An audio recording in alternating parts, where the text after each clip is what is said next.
오늘 우리 하나님께서 우리에게 주시는 말씀 보겠습니다. 마태복음 6장 우리 9절에서 13절까지의 말씀을 우리 같이 한 목소리로 봉독하겠습니다. 마태복음 6장 9절에서 13절 우리 같이 봉독합니다. 다 찾으셨죠? 같이 읽겠습니다. 시작. 그러므로 너희는 이렇게 기도하라. 하늘에 계신 우리 아버지여, 이름이 거룩히 여김을 받으시오며 나라가 임하시오며 뜻이 하늘에서 이루어진 것 같이 땅에서도 이루어지이다. 오늘 우리에게 일용할 양식을 주시옵고 우리가 우리에게 죄 지은 자를 사하여 준 것 같이 우리 죄를 사하여 주시옵고 우리를 시험에 들게 하지 마시옵고 다만 악에서 구하시옵소서. 나라와 권세와 영광이 아버지께 영원히 있사옵나이다. 아멘. 아멘. 6장 9절에서 13절을 본문으로 너희는 이렇게 기도하라. 6번째 시간. 그래서 우리의 죄를 사하여 주시옵고라는 제목으로 좀 말씀을 나누려고 합니다. 우리가 계속 주일 예배 때, 이제 오전 예배 때죠. 우리 주기도문을 쭉 살펴보고 있는데요. 사실 우리가 주기도문을 그냥 겉으로 읽어보면 그냥 굉장히 내용이 간단하고 또 때로는 그냥 투박합니다.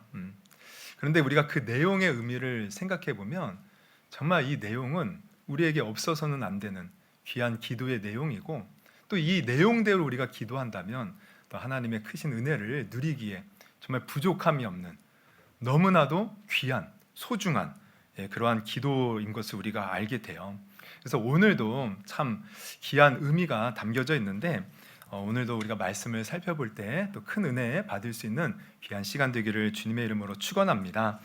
오늘 우리가 살펴볼 부분은 12절입니다. 그래서 우리 12절만 다시 한번 읽어보도록 하겠습니다. 12절 시작.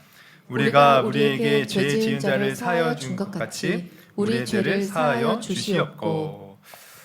이제 이 기도의 내용인데, 이 기도의 내용은 도대체 어떤 이제 의미가 담겨 있을까요? 도대체 주님은 어떤 의도로 이 기도를 하라고 우리에게 지금 가르쳐주고 계시는 것일까요? 사실 지금 이 구절을 우리가 이제 이렇게 겉으로만 보면 솔직히 의아한 마음이 듭니다. 이제 왜냐하면 이 내용대로라면 우리가 하나님께 용서받으려면, 죄 사함 받으려면, 구원을 받으려면 우리가 먼저 다른 사람을 용서해야 된다는 조건이 붙은 것처럼 우리가 느껴지기 때문이에요. 다시 말하면 우리가 누군가를 용서해야지만 비로소 하나님으로부터 용서받고 구원받을 수 있는 그런 내용 같다는 거죠. 그러나 우리가 배운 복음은 그냥 신경 안 쓰셔도 될 것 같아요. 그러나 우리가 배운 복음은 어떤 것이죠? 우리가 하나님께 죄 사함을 받고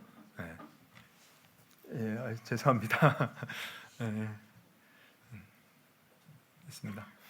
우리가 죄 사함을 받고 우리가 하나님께 구원을 받는 것은요, 어떤 조건이 붙지 않아요.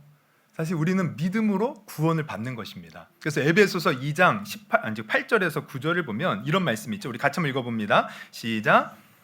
너희는 그 은혜에 의하여 믿음으로 말미암아 구원을 받았으니 이것은 너희에게서 난 것이 아니요 하나님의 선물이라. 행위에서 난 것이 아니니 이는 누구든지 자랑하지 못하게 함이라. 그러니까 이 말씀을 보면 우리의 구원은 오직 하나님의 은혜로 주어지는 거예요.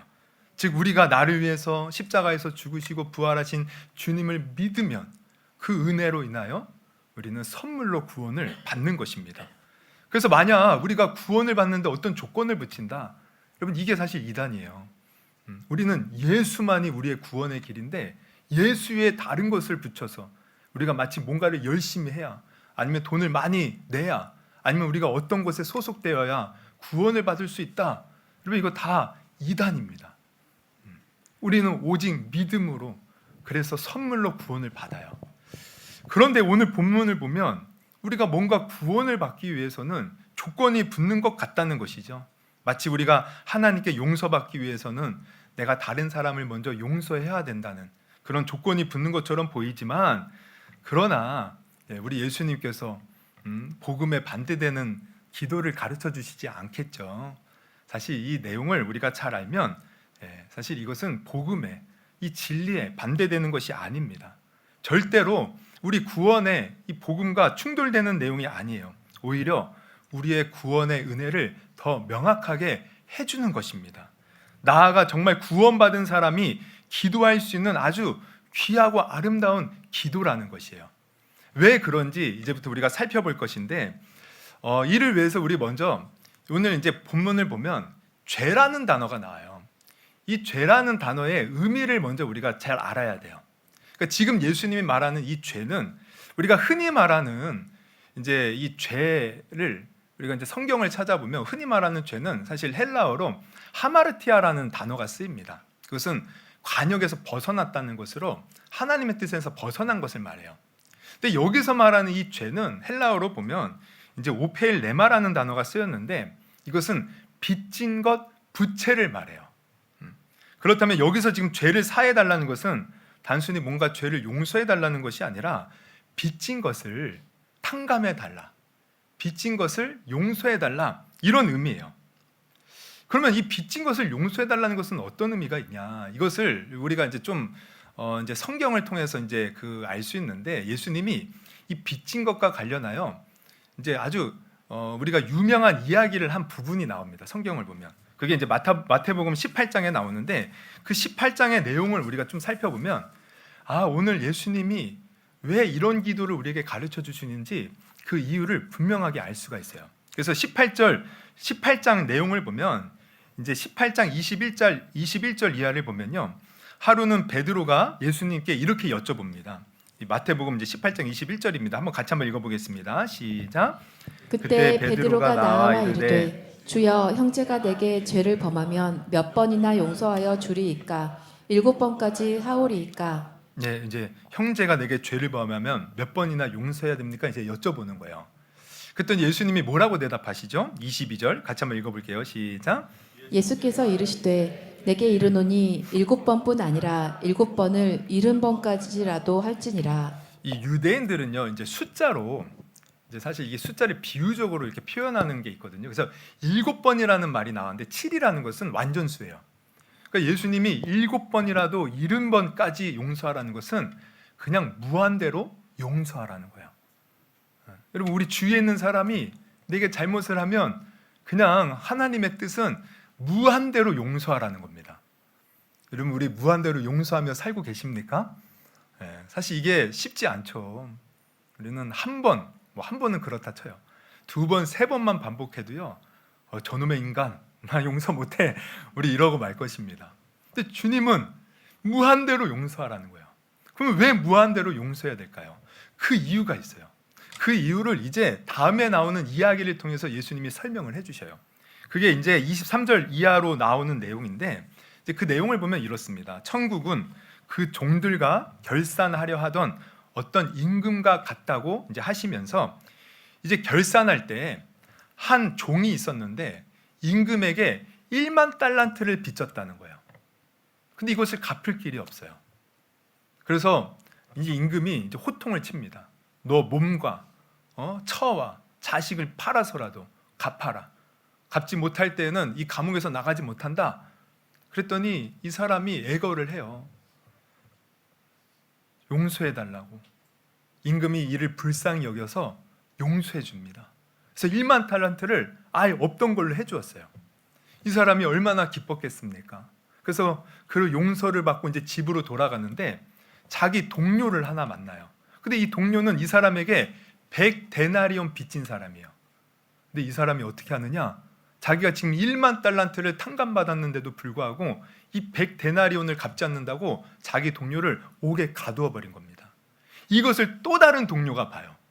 그래서 이것을 임금에게 말을 했더니 임금이 화가 나서 다시 이 사람을 부릅니다.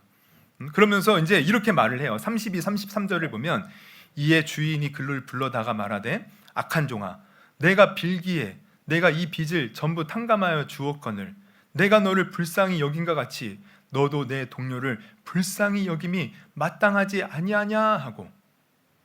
여러분, 지금 아까도 이제 말씀드렸지만 이 사람이 얼마를 지금 탕감받았다고요? 용서받았다고요? 1만 달란트. 그럼 1만 달란트 하면 우리가 좀 감이 안 와요. 근데 1만 달란트를 이제 데나리온으로 이제 환산을 하면 6천만 데나리온의 이제 값어치가 됩니다. 6천만 데나리온. 그러면 6천만 데나리온은 이제 오늘날로 이렇게 환산을 해보면 사실 1 데나리온은 당시의 노동자 하루 품삯이에요. 그러면 오늘날로 한번 계산을 해보면 우리가 이제 하루에 뭐 일당을 10만 원 받는다 계산하기 쉽게. 그러면 6천만 데나리온은 6천만 곱하기 10만을 하면 얼마가 돼요? 네, 저도 계산이 안 돼서 제 계산기를 두들겨 봤어요. 그랬더니 공이 아주 무수히 많이 붙더라고요. 그래서 막 세어봤더니 6조 원이에요. 6조 원. 네, 1만 달란트는 오늘날로 환산하면 6조 원인 거예요. 그러면은 100데나리온, 이제 6조 원을 그러니까 탕감을 받은 겁니다. 용서를 받았어요. 그런데 지금 이 사람은 자기에게 100데나리온 탕감받은 사람을 용서하지 못하는 거예요. 자기는 이렇게 큰 돈을 받고도. 그러면 100데나리온은 얼마 정도 될까요? 우리나라 돈으로 1,000만 원 정도 됩니다. 물론 1,000만 원도 크죠. 누가 저한테 1,000만 원만 주면 좋겠네. 1,000만 원만 있어도 아주 그냥 엄청나게 크죠. 근데 6조 원과 비교하면 사실 아무것도 아닌 거예요.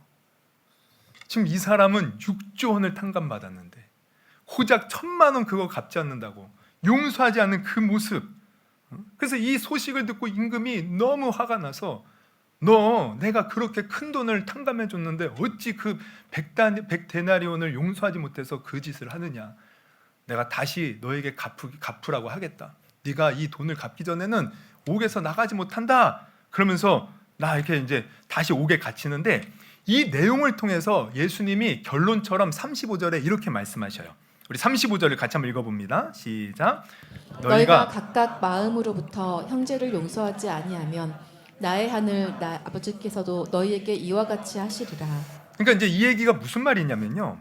앞서 이제 예수님께서 베드로에게 형제를 용서하기를 7번씩 70번까지 하라고 했는데 그렇게 해야 할 이유가 바로 여기에 있어요. 뭐냐면 우리가 사실 하나님께 평생 갚아도 갚지 못할 놀라웠고 큰 은혜를 받았기 때문이라는 거예요. 여러분, 우리는 죄인으로 태어나서 세상에서 죄를 짓다가 그 죄의 값으로 영원한 형벌을 받아야 할 몸입니다. 그런데 우리의 죄를 위해서 누가 십자가에 달려 자기의 생명을 바치셨어요? 예수님이 그 생명을 바쳐서 우리를 살려주셨잖아요. 하나님의 그 생명값으로 우리를 사랑하셔서 우리를 살려주신 그 은혜를 우리가 받았다면 이것은 우리가 평생 아니 영원히 갚아도 갚지 못할 은혜인 것이에요. 이 엄청난 은혜를 받았다면 우리는 다른 사람을 마땅히 언제든지 용서할 수 있어야 된다는 거예요. 내가 하나님께 받은 그 용서와 비교할 때 우리가 용서하지 못할 사람은 없다는 것이죠. 그래서 우리는 용서해야 된다.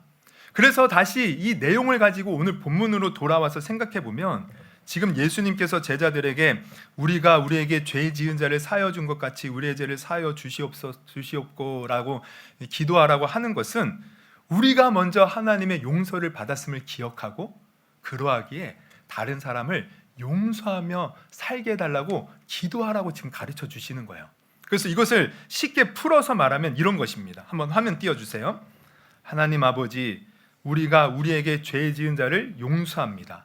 이는 아버지께서 먼저 우리의 용서받지 못할 죄를 예수님의 십자가 공로로 용서해 주셨기 때문입니다.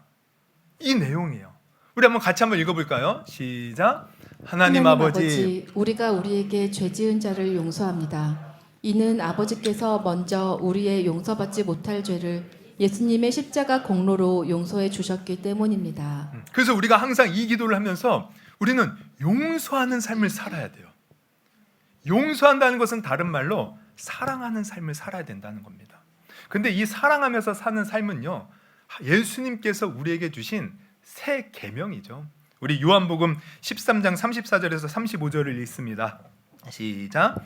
새 계명을 너희에게 주노니 서로 사랑하라. 내가 너희를 사랑한 것 같이 너희도 서로 사랑하라. 너희가 서로 사랑하면 이로써 모든 사람이 너희가 내 제자인 줄 알리라. 예수님께서 우리를 사랑하신 것 같이, 그래서 예수님이 우리를 사랑한 그 사랑을 우리가 받았다면 우리도 서로 사랑하며 살아야 된다는 거예요. 즉 우리가 죄인 되었을 때 먼저 우리를 사랑하사 우리를 용서하기 위해서 십자가에 피 흘려 죽으신 주님의 그 은혜를 안다면 우리는 그 은혜를 늘 기억하면서 다른 사람을 사랑하고 용서하며 살아야 된다는 것이죠. 이것이 사실 우리가 이 오늘날 신약 시대에 사는 우리 성도들이 지켜야 할 가장 귀한 계명이라는 거야. 근데 여기서 이제 우리가 알아야 될 것은 계명하면 우리는 항상 의무적으로 뭔가를 하는 것을 생각해요. 근데 이 계명은 의무적으로 하는 게 아닙니다. 내가 사랑받았기에 마음에서 우러나옴으로 하는 거야. 그래서 우리가 이 다른 사람을 용서하고 사랑하는 것을 늘 실천하면서 살기 위해서는 항상 뭘 기억해야 돼요? 하나님이 나를 어떻게 사랑하셨는지, 어떻게 구원하셨는지를 기억하면서 살아야 돼요. 그래서 그 은혜를 기억하면 우리 마음에 사실 용서하지 못할 사람은 없는 것입니다. 여러분은 마음속에 용서하지 못할 사람이 있습니까? 혹여나 그러한 사람이 있다면 여러분 오늘 말씀을 통해서 그 사람을 오늘 우리 마음속에서 내어놓기를 주님의 이름으로 축원합니다. 용서할 수 있기를 주님의 이름으로 축원합니다. 그럴 때 하나님의 은혜가 우리 가운데 더 풍성하게 넘치는 거예요. 제가 이제 죄송하지만 제 얘기를 좀 하면 제가 다 아시는 분은 아시지만 제가 이제 그 20대 이제 후반 때 잠깐 이제 필리핀에 한 10개월 정도 있을 때가 있었어요. 그 이유는 저희 아버지가 이제 필리핀에 계셨고 또 저희 작은 아버지가 선교사로 계시는데 이제 와서 뭐 한국에서 고생하지 말고 와서 이제 공부를 하라. 그래서 저는 공부할 마음으로 이제 필리핀을 가게 되었어요. 그래서 정말 공부하려고 대학교 가서 공부하려고 이제 필리핀을 갔는데 근데 가서 보니까 작은 아버지가 공부를 이제 시켜주겠다고 해놓고서는 공부는 안 시키고요. 뭐 이런저런 심부름을 시키더라고요. 먼저는 이제 운전면허증을 그 필리핀 운전면허증으로 이제 바꾸게 하고, 그래서 이제 운전을 하게 해요. 그러더니만 이제 한국에서 이렇게 사장님들이 이렇게 자주 오는데, 이제 제가 뭐 픽업을 해서 뭐 공항에서 픽업해서 이제 호텔에 모셔다 드리고, 또 호텔에서 이제 우리 삼촌이 있는 사무실, 그 이제 학교고 교회였는데, 뭐 그런 일을 이제 늘 하는 거죠. 뭐 관광도 시켜주고. 이제 그러면서 이제 공부는 이제 안중에도 없더라고요. 그래도 저는 공부를 해야 된다는 일념으로 참고 견뎠죠. 근데 나중에 보니까 아예 저를 공부시켜줄 마음은 없는 것 같고, 또 삼촌이 하는 이제 작은 아버지가 하는 일들이요 다 이게 사기치는 겁니다. 한국에 있는 사장님들을 통해서 이 필리핀에 무슨 도로공사권을 주겠다, 뭐 저기 철도 이렇게 공사다가 남긴 철근들이 있는데 이거를 한국에 가다 그 고철을 팔면 돈이 된다. 그러면서 이제 중간에서 이제 뭔가 이렇게 돈을 받는 거예요. 수수료 같은 거. 근데 이게 다 사기예요. 안 돼요. 다 거짓이에요. 정말 저 나중에 알고 보니까 이제 삼촌 저희 작은 아버지가 이 이제 사업을 뭐 이렇게 해주겠다고 하면서 그 필리핀의 도지사를 또 사장님들하고 만나게 이렇게 해주고 했거든요. 근데 그 도지사도 다 가짜였어요. 저는 몰랐습니다. 근데 나중에 이제 보니까 이게 일이 안 돼요. 그래서 이거 아무리 봐도 이거 사기다. 그리고 작은 아버지가 나를 공부시켜줄 마음이 전혀 없구나. 그래서 저는 10개월 만에 다시 한국으로 이제 돌아올 마음을 이제 결심을 하게 돼요. 근데 이제 문제는 뭐냐면 사실 저희 작은 아버지가 이제 사기꾼 전가가 있고요, 신용불량자에 또 거기 불법 체류자예요. 그래서 이제 그 전까지는 한국 사장님들이 이제 환전소를 통해서 돈을 보내왔는데 제가 가니까 제 통장에 이제 통장을 빌려달라고 해서 통장에 돈을 보내고 제 카드를 가지고 이제 마음껏 이제 그분이 쓴 거죠. 그러니까 제가 아무리 봐도 이거 왠지 제가 여기에 연루가 될 것 같은 거예요. 그래서 제가 작은 아버지한테 저 이제 일주일 후에 나가니까 제가 작은 아버지가 하는 일과 아무 상관이 없다는 증명서를 하나 써달라고 했어요. 그랬더니 갑자기 얼굴색이 변하면서 화를 내더라고요.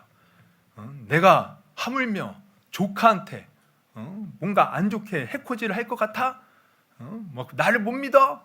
화를 내요. 알았어, 내가 써줄게. 그러더니만 제가 일주일 후에 나올 때까지 코빼기 하나 비치지 않는 거예요. 저는 이제 불안한 마음을 갖고 이제 나왔죠. 근데 아니나 다를까, 아니 한국에 있는 사장님들이 저를 막 고소를 하는 거예요.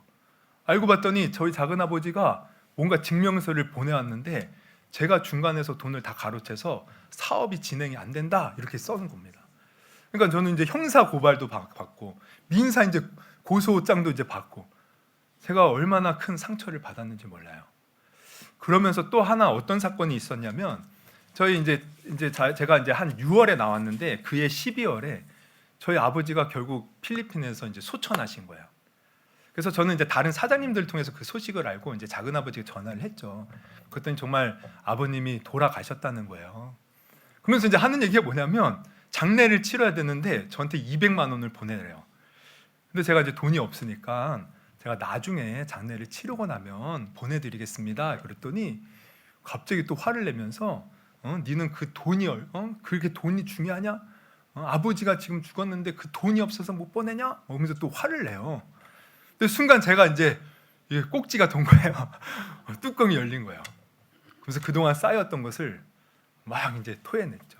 이 새끼 저 새끼 찾으면서 네가 인간이냐 그러면서 그러면서 와 그렇게 화를 냈더니만 전화를 뚝 끊더라고요. 그래서 제가 다시 전화를 했죠. 그랬더니 이번에는 어떤 필리핀 여자가 받아요. 그래서 이제 우리 작은 아버지가 이제 거기에서 이제 파스터 아베로 이제 통하거든요. 그래서 파스터 아베를 바꿔달라 했더니 그런 사람이 없다는 거예요. 또 전화했더니 아예 받지도 않아요. 그러면서 지금까지 연락이 안 됐습니다. 저는 우리 아버지 시신도 장례도 치르지 못했을 뿐만 아니라 사실 유골도 이렇게 갖고 오지 못했어요. 여러분 제 마음에 얼마나 큰 한이 맺혔겠습니까? 저는 우리 작은 아버지 그때 만나면 정말 죽이겠다고 생각했어요. 이놈의 인간 만나기만 해봐라. 내가 죽이겠다. 얼마나 분노와 얼마나 미움과 얼마나 큰 아픔이 있는지 사실 저는 작은 아버지를 그 이후로 늘 마음속에 분노로 품고 있었어요. 근데 제가 이제 그 이후로 이제 주님을 이제 여러분 다 간증을 들어봐서 아시겠지만 예수님을 만나고 또 이제 신학교를 가게 되고 그러면서 늘 이제 신학교에서 제가 많은 기도를 했거든요. 근데 하루는 기도를 하는데 자꾸 이 작은 아버지가 생각이 나는 거예요. 근데 작은 아버지만 생각이 나면 뭐 그냥 분노가 끌어올라요. 그러니까 저는 그렇게 생각했어요. 자꾸 작은 아버지가 기도하는데 생각나니까 아이고 마귀가 기도를 방해하려고 생각나게 하는구나. 이 마귀야 떠나가라. 귀신아 떠나가라. 그러면서 또 기도를 하는 거죠. 근데 또 자꾸 작은 아버지가 생각나요. 근데 자꾸 이게 생각나는 게 제가 가만히 기도하다 보니까 이게 왜 생각나냐면 하나님이 용서하라는 거예요. 용서하라는 거. 지금 용서하라고 저에게 생각나게 하시는 거예요. 근데 저는 도무지 용서가 안 되는 거죠. 어떻게 그 인간을 용서합니까? 그래서 용서하라는 마음이 오는데 저는 용서를 못해요. 주님과 실랑이를 벌여요. 용서해라. 못합니다. 용서해라. 못합니다. 용서해야 된다. 싫습니다. 그래서 생각만 하면 막 분노가 부글부글 끓는데 근데요 그러다 보니까 기도가 당연히 안 되죠. 기도만 안 되는 게 아니라 기도가 안 되니까 예배에도 은혜를 못 받아요. 또 예배에 은혜를 못 받으니까 제 삶이 사실 늘 예수님 만나고 늘 기뻤거든요.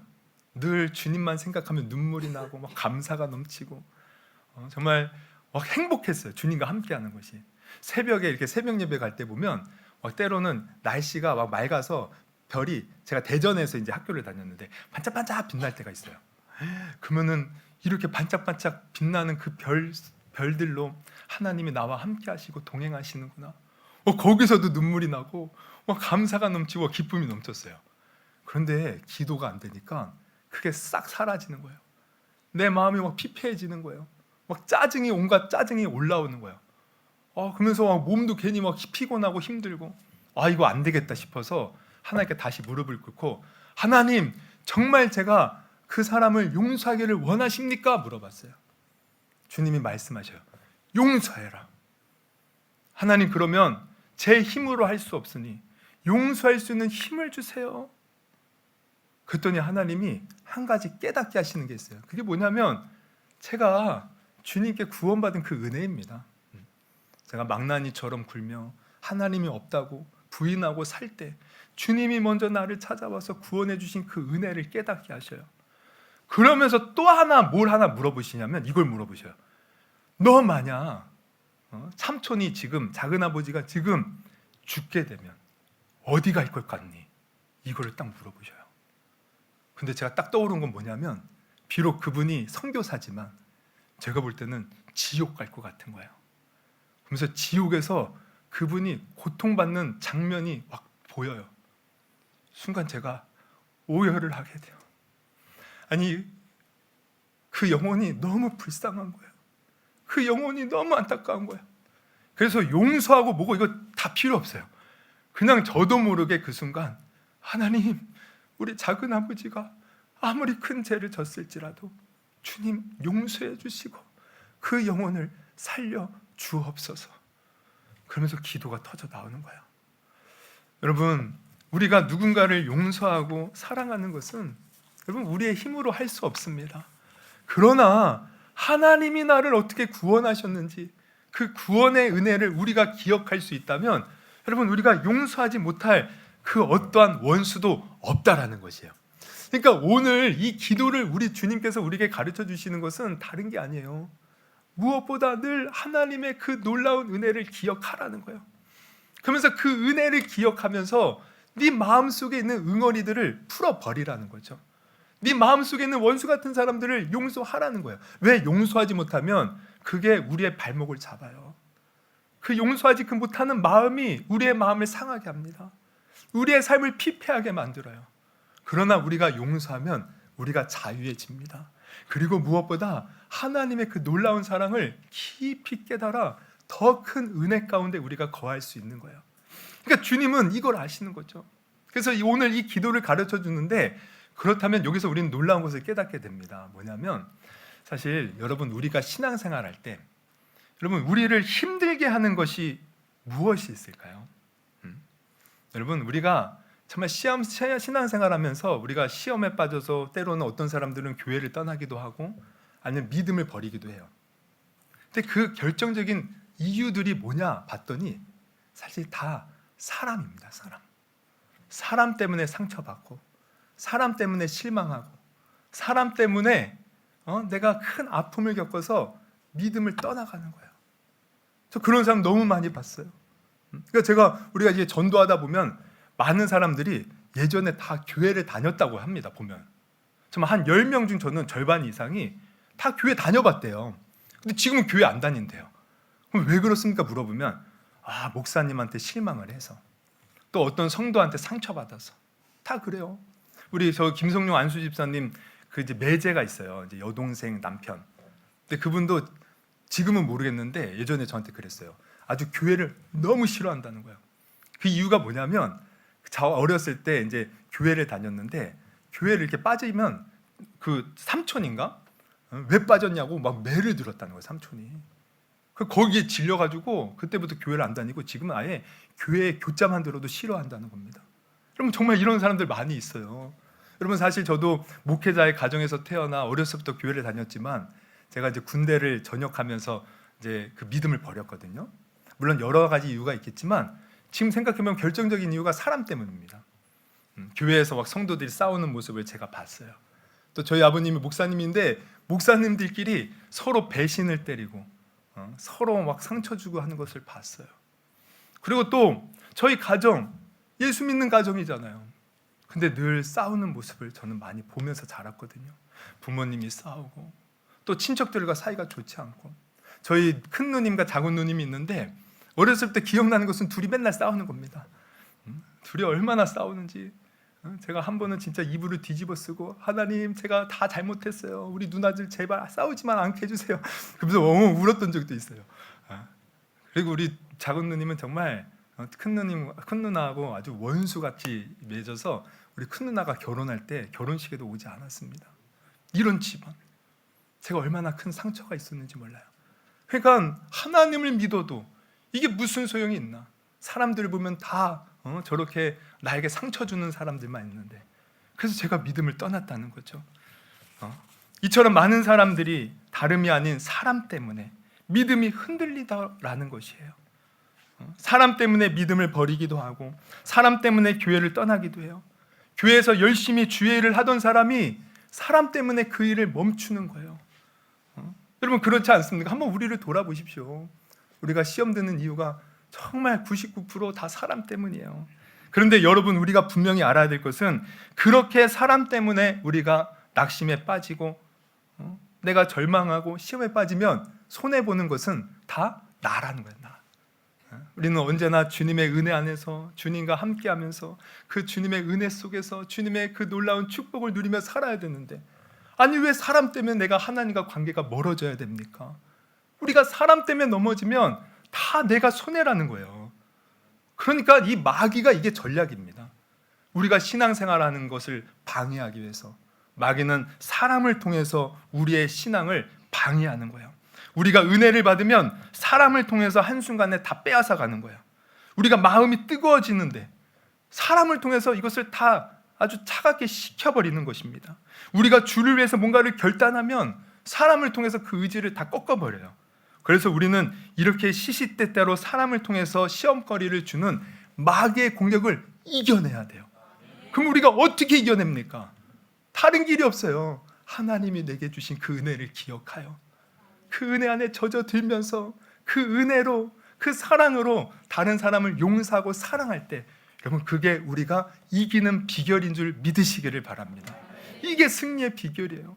지금 주님은 치열한 영적 전쟁에서의 승리의 비결을 오늘 기도를 통해서 가르쳐주고 있는 것입니다. 그러므로 여러분, 오늘 이 주님이 가르쳐주신 기도 너무나도 귀하지 않습니까? 이 기도는 두 가지입니다. 하나님께서 내게 베풀어 주신 은혜를 기억하라. 그리고 그 은혜를 가지고 다른 사람을 용서하며 살라. 그러면 어떤 마귀의 공격도 능히 이겨내는 것이고, 우리가 천국 가는 그날까지 우리는 좌로나 우로나 흔들리지 않고 믿음의 길을 온전히 걸어갈 수 있다는 것이에요. 여러분, 초대교회 성도들도 얼마나 많은 핍박이 있었습니까? 유대인들로부터 핍박이 있었고 로마로부터 핍박이 있었어요. 만약 그들이 예수님이 가르쳐 주신 이 기도를 몰랐다면 아마 그들은 그 모든 핍박과 박해를 이기지 못했을 거예요. 그러나 초대교회 우리 성경을 보면 어때요? 사도 바울도 그렇고 원수를 사랑하는 그 마음으로 그들을 품고 기도하며 내가 비록 죽을지라도 너희는 구원받아라. 우리 스데반도 돌에 맞아 죽을 때 천사 같은 얼굴로 주여 저들의 죄를 용서하옵소서 하면서 죽었잖아요. 그 마음으로 결국 믿음을 지켰고 또 그 믿음을 다른 사람에게 전하며 로마를 정복하는 놀라운 역사를 일으켰던 것입니다. 여러분, 정말 오늘 이 기도는 정말 우리가 영적 전쟁하는 데 있어서 가장 큰 승리의 비결이고, 내가 날마다 주님의 은혜를 누리며 살아갈 수 있는 놀라운 은혜의 비결이에요. 할렐루야. 그래서 오늘 이 기도 여러분 늘 기억할 수 있기를 주님의 이름으로 축원합니다. 우리가 우리에게 죄 지은 자를 사하여 준 것 같이 우리의 죄를 사하여 주옵시고. 이것은 제가 아까 쉽게 말하면 뭐라 그랬죠? 우리 한번 읽어보고 마치도록 하겠습니다. 같이 한번 읽어봅니다. 시작. 하나님 아버지, 우리가 우리에게 죄 지은 자를 용서합니다. 이는 아버지께서 먼저 우리의 용서받지 못할 죄를 예수님의 십자가의 공로로 용서해 주셨기 때문입니다. 아멘. 여러분, 이 시간 한번 우리 기도하도록 하겠습니다. 한번 두 눈을 감으시고요. 여러분, 우리가 한번 오늘 말씀을 우리가 떠올려 볼 때, 여러분, 주님은 우리가 용서하지 못할 자를 용서하기를 원하셔요. 왜? 주님이 먼저 우리를 용서해 주셨기 때문입니다. 여러분, 지금까지 살면서 다들 이렇게 보면 어렸을 때 어떤 부모님으로부터 아니면 주위 사람들로부터 너무나도 큰 상처를 받았어. 그것을 마음에 계속 두고 살아가는 사람들이 있어요. 그러나 우리가 이제 예수님 안에서 거듭난 인생이라면 우리 거기서 벗어나야 됩니다. 그게 내가 사는 길이에요. 그래서 오늘 한번 주님이 나를 어떻게 사랑하시고 나를 만나주시고 은혜를 베풀어 주신지 기억하면서 우리 정말 그 오랫동안 마음에 품었던 용서하지 못할 사람들을 한번 오늘 다 마음속에서 내려놓기를 바라고요. 또 나아가서 우리 또 살면서 그때그때마다 나를 힘들게 하는 사람이 또 있지 않습니까? 다 이렇게 사람들과 상담을 해보면 다 사람과의 관계 때문에 힘들어하는 것이더라고요. 지금도 여전히 나를 힘들게 하는 사람들이 있어요. 우리가 어떻게 이겨내야 됩니까? 그들 때문에 내 마음을 그들에게 빼앗겨 버리면 여러분 정말 은혜 안 됩니다. 예배 드려도 은혜가 안 되고, 기도해도 기도가 안 되고, 찬양해도 찬양이 안 돼요. 어떻게 해야 돼요? 예수님이 오늘 가르쳐 주신 대로 용서하면 됩니다. 근데 내 힘으로 안 되잖아요. 그러므로 주님, 내가 용서할 수 있는 힘을 달라고. 그래서 우리 마음껏 용서하고 축복해 봅시다. 정말 놀라운, 정말 우리 마음에 평안이 임할 것이고 내 마음에 자유가 있을 것이고, 정말 이제는 어떠한 사람들의 공격이 있을지라도 하나님과의 사랑을 끊을 수 없고, 우리가 어떠한 상황에 있을지라도 우리가 예배의 자리에 설 수 있는 것입니다. 우리 한번 오늘 들은 말씀 놓고 우리 한번 용서하는 기도, 또 그렇게 해달라고 우리 주님 앞에 우리 간절히 구하는 기도 우리 하도록 하겠습니다. 주여, 우리 한번 부르시고 기도합니다.